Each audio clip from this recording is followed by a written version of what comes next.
চশমা museum, a house of world class, জলট্যাক মোড়, বহরমপুর মডার্ন হোটেলের সামনে। বহরমপুরের রবীন্দ্র সদনে এদিন একটি পর্যালোচনা সভা করা হলো, যেখানে মুর্শিদাবাদের সমস্ত ব্লক স্তরের আধিকারিক সহ জেলা পরিষদের সদস্য ও পঞ্চায়েত সমিতির সভাপতির পাশাপাশি মুর্শিদাবাদ জেলার গ্রাম প্রধানদের ডাকা হয়েছিল। আলোচনার জন্য উপস্থিত ছিলেন মিনিস্টার ইনচার্জ শ্রী প্রদীপ কুমার মজুমদার, সচিব পি উলগানাথান, জেলাশাসক সহ একাধিক আধিকারিক। শহর থেকে গ্রামের উন্নয়নের বিভিন্ন সমস্যা এবং অসুবিধা সুবিধার কথা আলোচনা করা হয়। উন্নয়নের গতি বাড়ানোর লক্ষ্যে এই আলোচনা সভা বলে জানিয়েছেন। আগামী 15 থেকে 20 দিনের মধ্যে পাবেন। থাকলে আপনারা আগামী 15 থেকে 20 দিনের লোকাল প্লেস আছেন স্যার। তো মাননীয় মন্ত্রীর অনুমতিক্রমে আমরা মিটিং শেষ করলাম। আগামী 15 থেকে 20 দিনের মধ্যে পাবেন। থাকলে আপনারা আগামী 15 থেকে 20 দিনের শহর সংলগ্ন না, আমরা ওইভাবে দেখিনি। ওটা আপনি বলছেন পেরি আরবান এরিয়া, যেখানে বেশি কাজ হওয়া উচিত হচ্ছে না। কি অসুবিধা আছে, আমরা এখনো যে স্তরে আছি তার থেকে অনেক বেশি আমাদের এগোতে হবে, সেটা নিয়ে উদ্বুদ্ধ করার চেষ্টা হয়েছে। যে অর্থ খরচা এবং প্রয়োজনে আরও আর্থিক সহায়তা দেওয়া হবে, কিন্তু কাজটা সুষ্ঠুভাবে হওয়া দরকার। তার জন্যে যেখানে যা খামতি আছে বা যার ধরুন হ্যান্ড হোল্ডিং সাপোর্ট দরকার, ট্রেনিং দরকার, সেগুলো আমরা আলোচনা করেছি। আবার ফিরে গিয়ে আধিকারিক স্তরে আমরা আলোচনা করে নিয়ে তার ব্যবস্থা করব, যাতে এটা গতি পায়। এতদিন তো যা দেখেছেন আপনারা পৌরসভায় দেখেছেন, এটা আমরা গ্রাম স্তরে নিয়ে যাচ্ছি। আপনাদের সহায়তা দরকার, যারা ভালো করছেন সেইটাকে আপনারা একটু যদি তুলে ধরেন, তাহলে যারা এখন একটু পেছিয়ে আছেন তারা একটু উদ্বুদ্ধ হবে। এটা আমরা মানে এর একটু অগ্রগতি যাতে থাকে, কারণ আমরা সব রকমের সহায়তা দিতে চাই। অনেকে খুব ভালো কাজ করছেন, এখানে তো আমরা আলাদা ভিডিও করে দেখিয়েছি, যাতে অন্যরা বুঝতে পারেন যে কত কি করা যায়। তারা রাস্তায় যে ওখান থেকে সেগ্রিগেটেড যে প্লাস্টিক বেরোচ্ছে, সেটা নদায় রাস্তা তৈরির কাজে, গ্রামীণ রাস্তা তৈরির কাজে ব্যবহার করা হচ্ছে। তো এরকম যেগুলো ভালো ভালো বা আমাদের উদাহরণ আছে, সেগুলো আপনাদের মাধ্যমেও যদি একটু বা আমরা বিস্তৃত করতে পারি, তাহলে অনেকে উদ্বুদ্ধ হবেন। তারই চেষ্টা। এটা আমরা একটা নতুন নীতি প্রণয়ন করছি। আমরা আপাতত কোনো অনুমতি দিচ্ছি না এই মাল্টি স্টোরিড বিল্ডিং করা।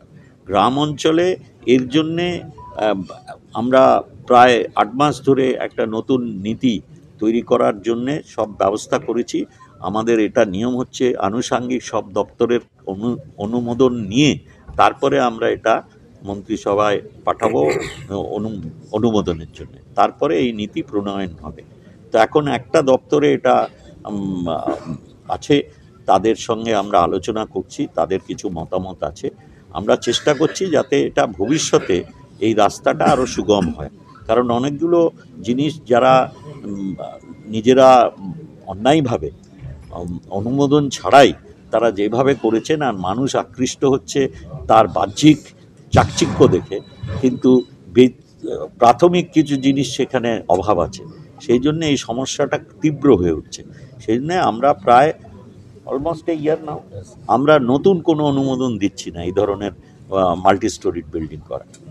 আমাদের যে মাননীয় পঞ্চায়েত মন্ত্রী এসেছিলেন, তিনি 2 ঘন্টা ধরে মাননীয় মুখ্যমন্ত্রীর প্রকল্প এবং তার গুণগান তার বাজনা বাজাতে ব্যস্ত থাকলেন। মুর্শিদাবাদের যে সার্বিক উন্নয়ন করতে গেলে কি করতে হবে, মুর্শিদাবাদের উন্নতি করতে গেলে যে বিভিন্ন যে সম্পদগুলো আছে, যেমন যেগুলা জেলা পরিষদের সম্পদ পড়ে আছে, মিউনিসিপ্যালিটির সম্পদ পড়ে আছে, মিউনিসিপ্যালিটির মধ্যে আসছে না, তবু বলতে চাইছি পঞ্চায়েতের মধ্যে অনেক সম্পদ পড়ে আছে, পঞ্চায়েত সমিতির মধ্যে সম্পদ পড়ে আছে, সেগুলো থেকে কিভাবে আর্নিং হয় সে ব্যবস্থা করলেন না। আজকে খাল বিল, ভান্ডার দ বিল এইগুলো পড়ে আছে, সেখানে ড্রেনেজ সিস্টেমরা আজকে বুঝে গেছে। সেখানে যারা জীবিকা নির্ভর করে, জেলে সম্প্রদায় আজকে তারা জীবন জীবিকার অভাবে ধুঁকছে, তাদের কাছে ইনকাম নাই, তারা আজকে পরিযায়ী শ্রমিকে পরিণত হচ্ছে। আর মুর্শিদাবাদের টাকা অনেক পঞ্চায়েত খরচা করতে পারেনি, বেশিরভাগ পঞ্চায়েতই খরচা করতে পারেনি, সেই জন্য উন্নতি ত্বরান্বিত হচ্ছে না।